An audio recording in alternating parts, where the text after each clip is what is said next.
So hello everyone and welcome back. तो इस वाले वीडियो में हम देखने वाले हैं डू वाइल लूप एक्चुअली में कैसे वर्क करता है और हम इसे कैसे लिख सकते हैं और इसे क्यों यूज़ किया जाता है। तो यहाँ पे ऑलरेडी मैंने एक फ़ाइल बना के रखी है और हमारा बेसिक स्ट्रक्चर भी यहाँ पे लिख लिया है। तो चलो स्टार्ट करते हैं। तो डू वाइल लूप एक्चुअली में डू वाइल लूप का यूज़ क्यों किया जाता है और कब किया जाता है। When you want to repeat and you always want to do it at last once to keep going as long as condition is true. तो इसका भी बेसिकली मतलब यही है, तुम्हें कंटिन्यूसली रिपीट करना है जब तक कंडीशन ट्रू होती रहेगी, है ना। बट यहाँ पे इसका छोटा सा डिफरेंस है जो यहाँ पे हम सिंटैक्स में देख सकते हैं। हम यहाँ पे सबसे पहले क्या करते हैं, इनिशियलाइज पहले करते हैं और हम यहाँ पे इसके अंदर ही डू लिखते हैं, मतलब इसे करो। मतलब पहले क्या करना है, हमें इनिशियलाइज करना है। तो यहाँ पे हमारे एक कोड लिखता है, तो ये जो डू होता है ना वो पहले कोड रन करता है। इसके बाद जो भी हम यहाँ पे बेसिकली समझो, मैंने यहाँ पे एक आई वेरिएबल बनाया तो आई प्लस प्लस या फिर डिक्रीमेंट का यूज़ करेंगे। इसके बाद ही हम यहाँ पे कंडीशन देंगे, मतलब तब तक चलो जब तक लास्ट, मतलब पहले हम कैसे करते थे, पहले स्टार्टिंग में हम कंडीशन लिखते थे, बट इसमें उल्टा है। पहले इनिशियलाइज करो, फिर कोड चलेगा, उसके बाद इंक्रीमेंट होगा, इसके बाद कंडीशन चेक होगी, है ना। तो कुछ इस तरीके से। तो इसे रिपीटेडली यूज़ करने के लिए हम यहाँ पे डू वाइल का यूज़ करते हैं, ठीक है। चलो अब हमने इसका सिंटैक्स तो देख लिया, बट अब हम इसे प्रैक्टिकली करके देखते हैं। तो आ जाओ मेरे साथ। तो फर्स्ट ऑफ ऑल जो हमने सिंटैक्स में देखा था, फर्स्ट ऑफ ऑल हम यहाँ पे इनिशियलाइज करना है इसे।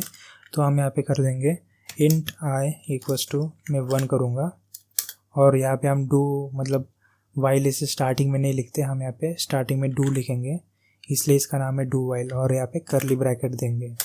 करली ब्रैकेट देने के बाद आपको यहाँ पे प्रिंट देना पड़ेगा। तो हमने वाइल लूप में देखा था, अगर हम यहाँ पे ठीक से प्रोसेस फॉलो नहीं करते तो हम यहाँ पे इन्फिनिटी लूप में भी फंस सकते हैं, तो ये बात ध्यान रखना। तो मैं यहाँ पे %d करके \n करूँगा और यहाँ पे आई को प्रिंट करूँगा।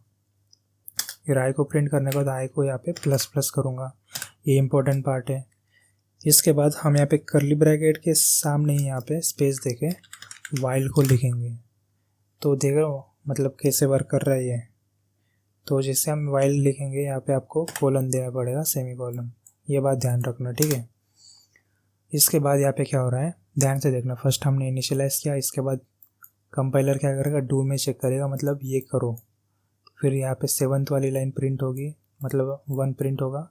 फिर यहाँ पे 1 का 2 हो जाएगा। फिर जो भी यहाँ पे कंडीशन होगी, जब तक ये कंडीशन ट्रू होगी तब तक ये पूरा लूप मतलब चलते रहेगा, ये बात ध्यान रखना। तो अब हम इसे कंडीशन देंगे। यहाँ पे मैं इजी कंडीशन देता हूँ, I is less than equal to 5, मतलब जब तक आई 5 नहीं हो जाता तब तक चलाओ, मतलब 5 के इक्वल नहीं हो जाता तब तक, है ना, कुछ इस तरीके से।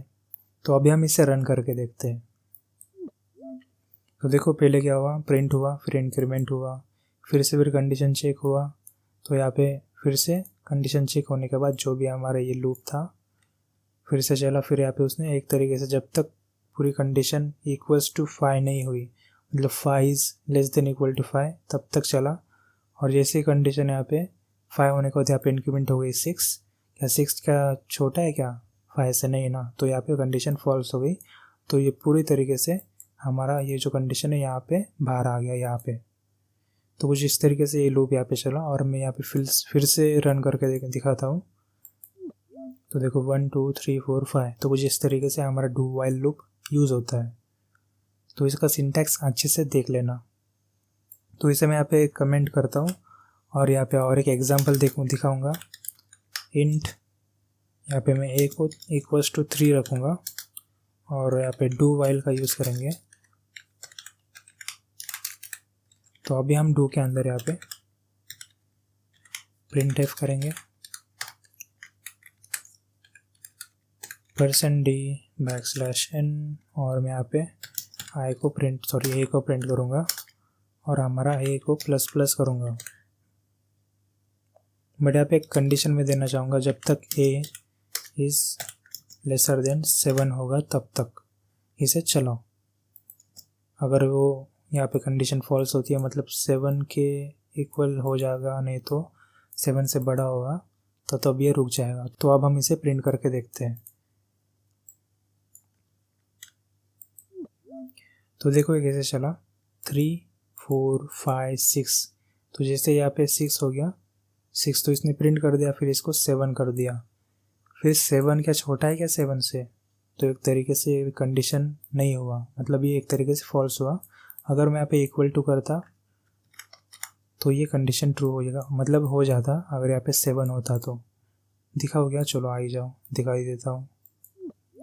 तो 3 4 5 6 7 तक चला, क्योंकि ये इक्वल है 7 से, तो ये कंडीशन ट्रू हो गई।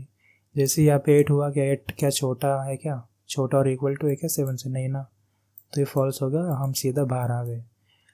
तो अब हम यहाँ पे डू वाइल के साथ हम यहाँ पे ब्रेक और कंटिन्यू स्टेटमेंट का यूज़ कैसे करते हैं वो देखने वाले हैं, ठीक है। तो आ जाओ।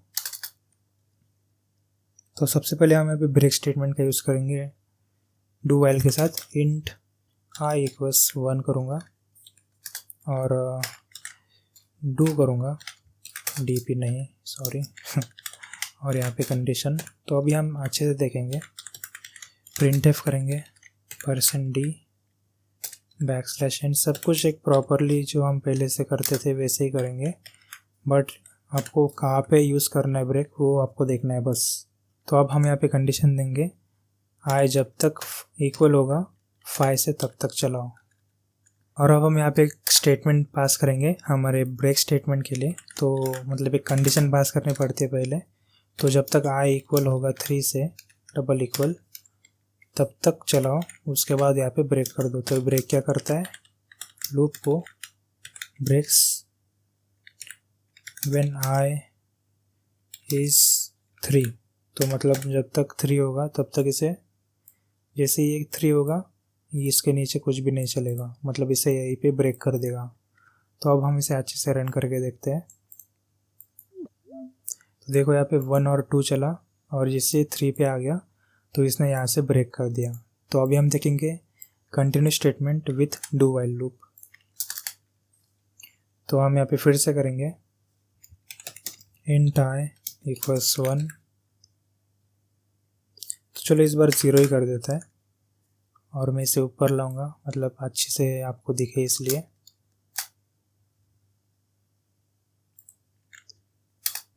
तो यहाँ पे डू वाइल का हम करेंगे यूज़ यहाँ पे कंडीशन के लिए। फिर से वही प्रोसेस आपको फॉलो करनी है, प्रिंट एफ %d \n आई, इसके नीचे आई को इंक्रीमेंट कर दो। और मैं चाहता हूँ यहाँ पे हम एक कंडीशन देते हैं जब भी कोई एक ब्रेक और कंटिन्यू स्टेटमेंट का यूज़ करें तब। तो इफ़ हम एक कंडीशन देंगे, क्या करो, आई को प्लस प्लस करो, सॉरी प्लस प्लस नहीं, इक्वल टू 3 करो। बट जब भी हम कंडीशन मतलब कंटिन्यू स्टेटमेंट का यूज़ करते हैं तो आपको क्या करना चाहिए, इंक्रीमेंट को पहले ही यूज़ कर देना चाहिए। और ऐसा क्यों, क्योंकि इसमें क्या होता है, जो हमारा कंटिन्यू होता है वो क्या करता है, अगर जैसे ये 3 इक्वल 3 हो गया तो उसे कट करता है, उसे मतलब 3 को चलने ही नहीं देता, 3 के आगे जो भी होता है वो उसे प्रिंट करता है। तो इसलिए हमें यहाँ पे पहले यहाँ पे इंक्रीमेंट करना होता है। जैसे हम यहाँ पे पहले इंक्रीमेंट करेंगे तो जो 0 होता है वो 1 होता है, फिर जैसे ही 1 से 2 होता है, फिर 3 होता है। तो जैसे 3 होगा ये ब्रेक मतलब 3 को नहीं चलाएगा। अगर 3 को चलाएंगे ही नहीं तो ये क्या करेगा, इधर थोड़ा सा अटक जाएगा। इसलिए हम यहाँ पे कंटिन्यू स्टेटमेंट के यूज़ करने के लिए हम यहाँ पे इंक्रीमेंट को ऊपर यूज़ करेंगे। और हम यहाँ पे कंडीशन देंगे जो होगी आई इज़ <5। मैं ये देना तो भूल गया क्योंकि मुझे लगा हमने दे दिया। तो अब हम इसे रन करके देखते हैं। तो देखो कैसे चला, 1 2 4 एंड 5। इसने 3 को पकड़ा ही नहीं, मतलब 3 को छोड़ के एक्चुअली इसने वर्क कैसे किया, स्किप्स प्रिंटिंग 3, मतलब इसने स्किप ही कर दिया 3 को प्रिंट करना, कुछ इस तरीके से। तो कुछ इस तरीके से हमने अच्छे से सीख लिया है डू वाइल लूप और डू वाइल लूप के साथ ब्रेक स्टेटमेंट और कंटिन्यू स्टेटमेंट। तो आई होप आपको ये वीडियो अच्छी लगी होंगी and make sure to like the video and subscribe and share with your friends, क्योंकि और ऐसे वीडियो ला पाओ। Thank you for watching once again and मिलते हैं हमारे नेक्स्ट वीडियो में। And please make sure to like and subscribe and take care, bye bye.